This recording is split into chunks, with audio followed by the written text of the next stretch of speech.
Hey, this is Lee from After the Barrel, and you're watching PITCAM.tv. So, how's the tour going so far?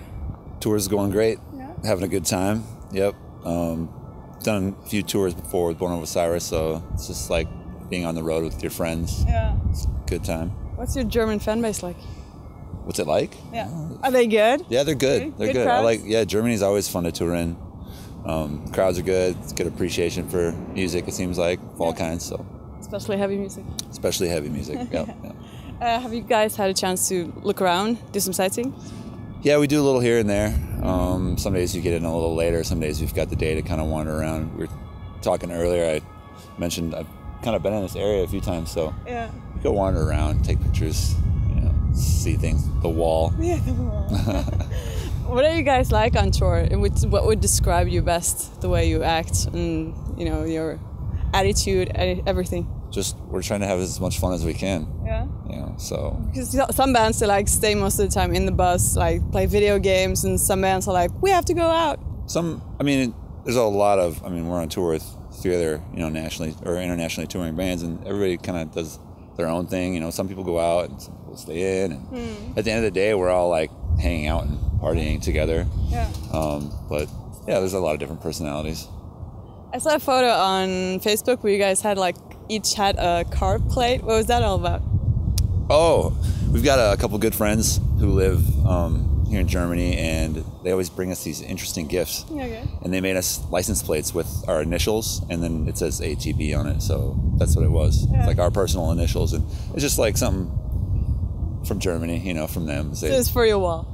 Yeah, it's just take home, or maybe I'll put it on a car. Who knows? Yeah. You guys have a new album out as of a couple of months. December 17th. Yeah. Wolves Within came out. What is this album to you guys? What is it to us? Yeah. There's not a concept behind it or anything. I think we're just trying to build on what we've done in the past and progress with that and push that further and try some new ideas out and try some new things that we've never tried before.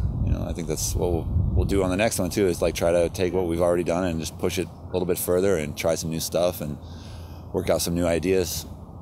I read somewhere that this is the album that's supposed to bring your hardcore fan base back. How do you feel about that? Bring them back? Where'd they go? Yeah, that's why I'm asking you. I don't know. I haven't heard that. I don't really think about it like that. Or, we write music that we think sounds cool. And I think it's awesome that people like it at all. I think so. But the feedback has been good from the fans. Seems like it. Yeah.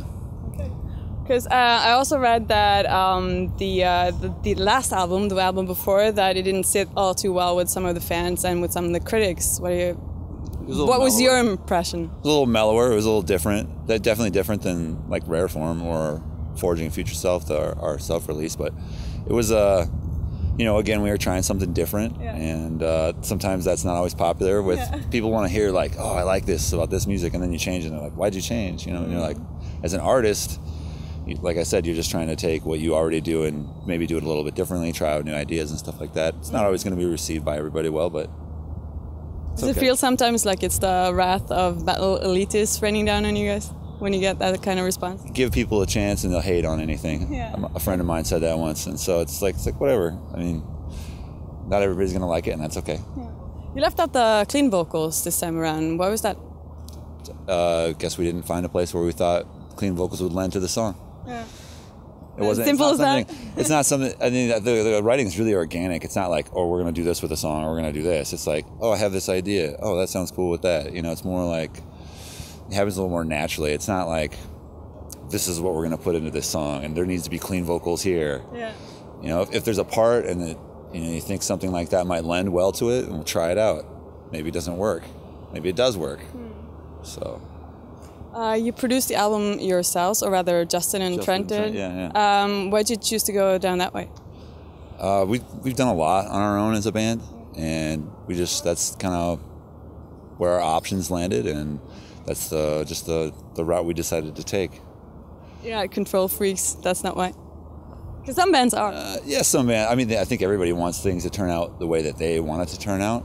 But I don't think in the future we'll be opposed to, maybe working with a producer or something like that. It's just, we'll have to, again, it has to be feeling the right time and the right person, and it's going to work out for both of us. Yeah. this is like your third album on Sumerian. It seems like you guys are happy there. Yeah, we've got a good working relationship with our label. Yeah. So no thoughts about ever changing, or not now? We'll see what the future holds. I heard that like they have like a very different different bands on their roster. Do you feel like they take care of the different bands as like in equal ways? I think every band's relationship with the label is different on any label. I mean, I don't know that anyone has the same relationship with the label as another band. So I can only speak from my experience. Yeah. So what's next for you guys? Take the summer and do some more writing, and then we've got some touring plans in the fall. And just keep doing what we're doing. I saw you did like a April Fool's prank where you guys were touring with Metallica. Yeah, April 1st. Yeah, Justin put that together. It was pretty funny. What would be your dream band to tour with? Dream band to tour with? Somebody asked me this before, and I couldn't think of anything, but now I can think of like a whole bunch of bands. Like I would tour with David Bowie. Oh, really? Or Faith No More back in the day, like The Real Thing, like on that album, that would be great. Or I would love to tour with the Deftones. There's a lot of bands. I could just keep going. So a lot of bands that aren't very similar to you guys. I mean, it's what I listen to. Yeah. Oh, cool. So those are the bands that I want to tour with. Cool. Yeah. Thank you so much. Yeah, no problem. After this tour. Warped Tour in the summer. We have like a month. Doing the whole thing? Yeah, it's like a month and a half off once we get home from here, and then we're doing the whole Warped. It's gonna be hot and sweaty. And then in the fall, we don't really have much planned. Yes, we're in the works of things. Yeah, but more or less, we're just gonna be playing a lot of shows. How important is Warped Tour in the U.S. To sort of break out as a band? It's huge. Yeah, it's literally probably the biggest tour for a band to break. I mean, it's kind of like Eminem did it back in the day. Katy Perry's done it. Like, there's Blink-182. There's all these legendary artists that have done it.